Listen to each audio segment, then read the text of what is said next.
آدم وخاتم الأنبياء وعلى أمة أتباعه من الصديقين والصالحين والشهداء.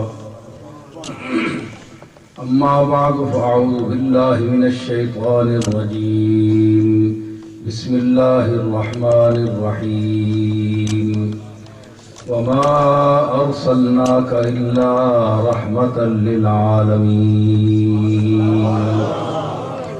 صدق الله مولانا العظيم. إن الله وملائكته يصلون على النبي يا أيها الذين آمنوا صلوا عليه وسلموا تسليما. اللهم صل على سيدنا ومولانا محمد وبارك وسلم وصل عليه.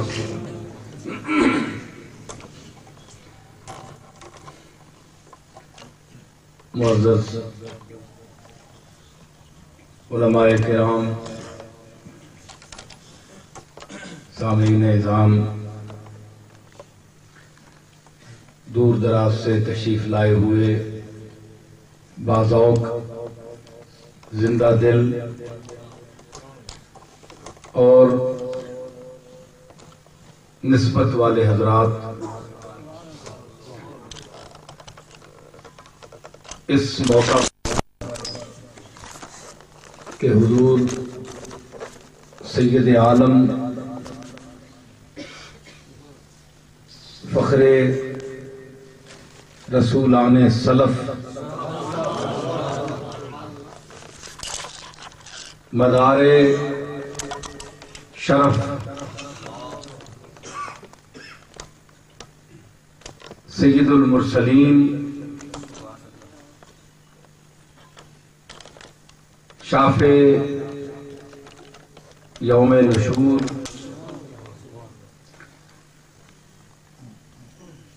تاجدار مدینہ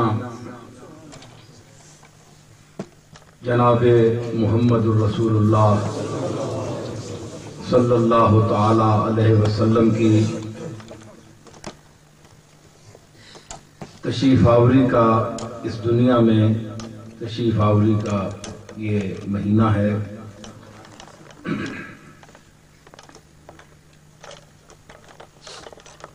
ماشاءاللہ مجمع بڑا پرذوق ہے اور محترم حافظ فاروق صاحب کی زیر قیادت یہ محفل آراستہ ہے.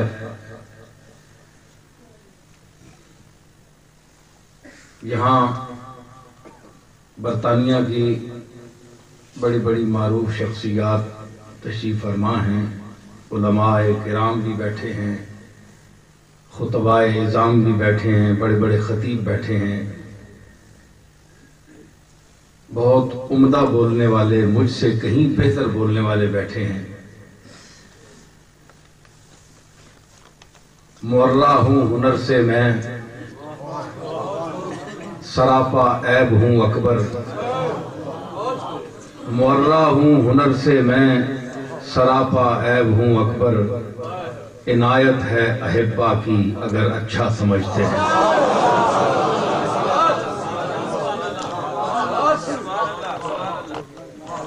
جس بارگاہ بے کس پناہ میں ہم لوگ حاضر ہیں،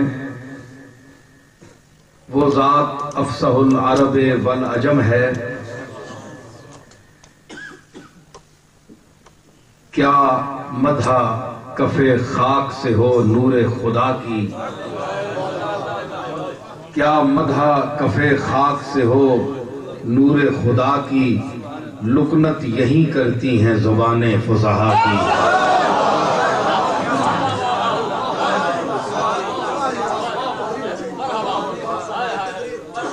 کیا مدح کف خاک سے ہو، انسان کف خاک ہے. ایک وہ مٹھی جو اللہ تعالیٰ نے انسان بنانے کے لیے آدم علیہ السلام کا وہ خمیر گوندا تھا اور جبریل کو حکم ہوا، حدیث میں ذکر ہے. تو میر انیس اس کی طرف اشارہ کر کے کہتے ہیں کہ کیا مدح کفے خاک سے ہو، ایک مٹھی بھر مٹی جس خمیر کا میں بنا ہوا ہوں، ایک چھوٹا سا انسان ہوں، نور خدا کی تعریف کر رہا ہوں۔ میں خاکی وہ نوری، میں خاکی وہ نوری، خاک نور کی تعریف کیسے کر سکتی ہے؟ اور لکنت یہی کرتی ہیں زبانیں فصحا کی۔ جو بڑے بڑے فصیح ہیں، جو بڑے بڑے اپنے آپ کو بولنے والا اور بڑا خطیب سمجھتے ہیں، تو یہ وہی بارگاہ ہے سید العرب والعجم کی، افصح العرب والعجم کی، کہ بڑے بڑے فصحا کی زبانیں لڑکھڑا جاتی ہیں یہاں۔ تو اس بارگاہ میں نہ کوئی فصاحت کا دعویٰ کر سکتا ہے، نہ بلاغت کا، نہ ابلاغ کا، اور نہ زور خطابت کا۔ یہاں اگر کوئی چیز قبول ہے تو وہ عجز بیان ہے، بیان کا عاجز ہو جانا، چند شکستہ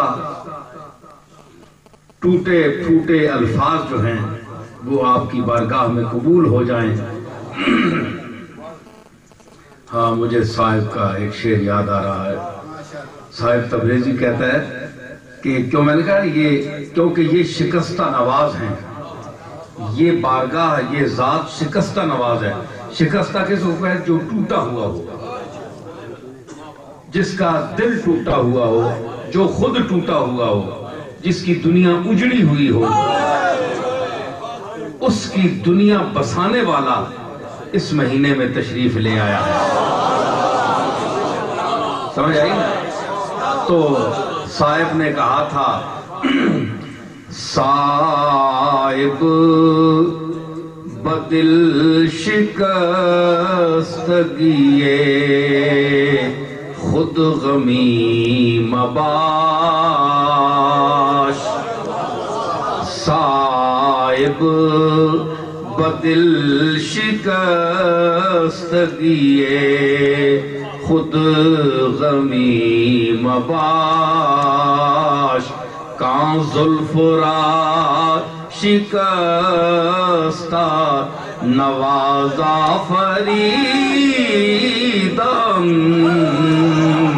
کان زلف را۔ صاحب کہتا ہے کہ اے صاحب، جو تیرا یہ دل ٹوٹا ہوا ہے نا، اس سے تو غمگین نہ ہو کہ تجھے کوئی آسرا دینے والا، کوئی تسلی دینے والا کوئی نہیں ہے، تو غمگین نہ ہو۔ کیوں؟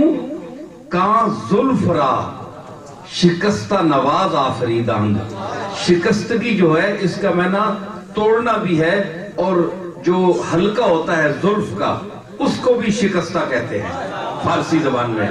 وہ کہتے ہیں کہ وہ جو زلف ہے اس کو اللہ نے شکستہ نواز پیدا کیا ہے، جو ٹوٹے ہوئوں کو نوازنے والا ہے وہ کملی والے کی زلف رسا ہے۔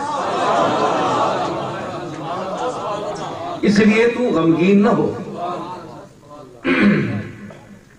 تو یہ آپ کی آمد ہے۔ میں جیسا کہ میں نے عرض کیا ہے، کملی والے کی مہربانی اور اللہ کا فضل شامل حال ہے۔ میں افصح العرب والعجم کے پاک خانوادے کا ایک فرد بھی ہوں، گناہگار ہوں، لیکن اس خانوادے سے میرا تعلق ہے خونی اور نسبی۔ تو اس لیے کچھ وہ آپ کے خانوادے کے حوالے سے دو چار جملے خطابت کے بھی کچھ جانتا ہوں۔ وہ جوہر بھی مجھے ان کی مہربانی سے آتے ہیں، لیکن وہ جو وقت آتا ہے اس موقع پر وہ چیز بھی آتی ہے، جب کوئی مد مقابل آ جائے، جب بات کرنے آ جائے تو وہ جوہر بھی آتے ہیں۔ لیکن مقصد جو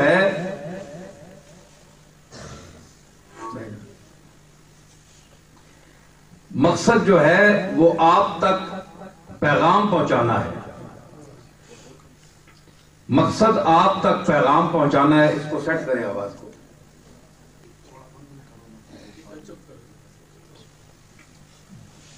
آپ تک پیغام پہنچانا ہے کہ مقاصد بعثت انبیاء کیا ہے.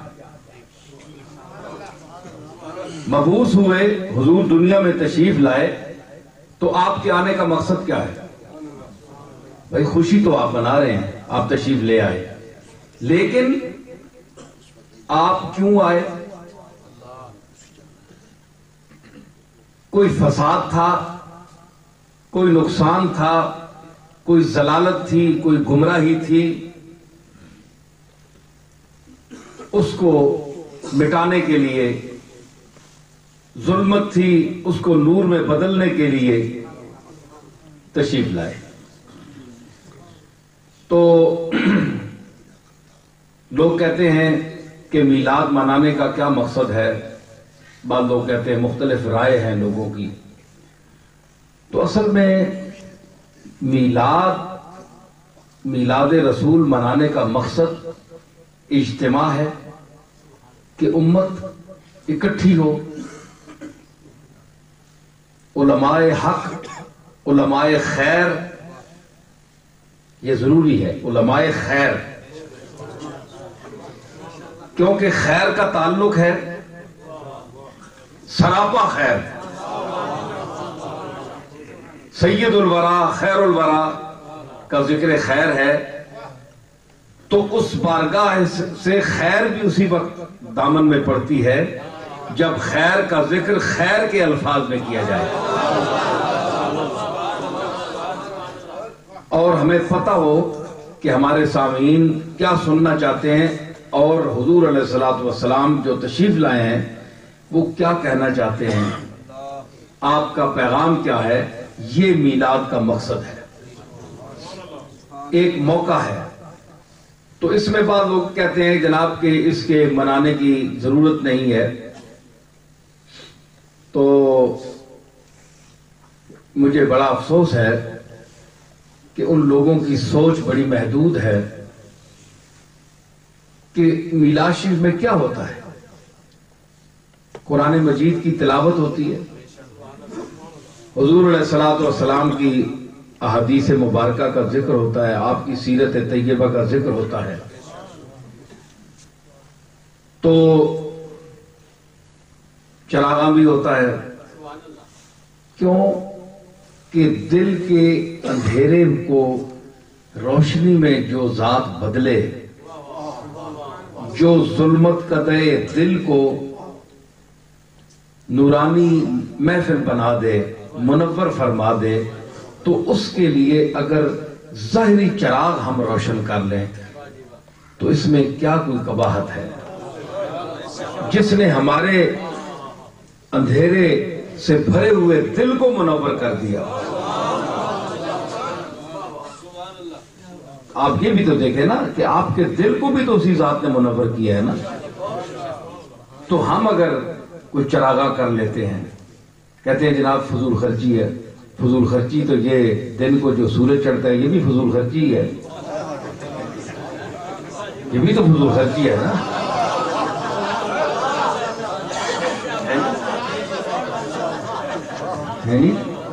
اس کے متعلق آپ کی کیا رائے ہے؟ اور لاکھوں کروڑوں اربوں سال ہو گئے یہ فضول خرچی ہو رہی ہے.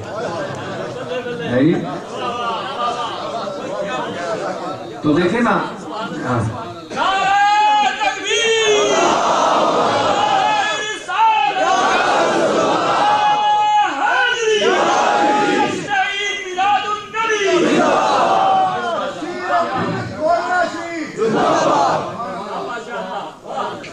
دیکھیں نا مسلسل. میں ایک آپ کو لاجک منطق کی بات کر رہا ہوں، آپ غور فرمائیں.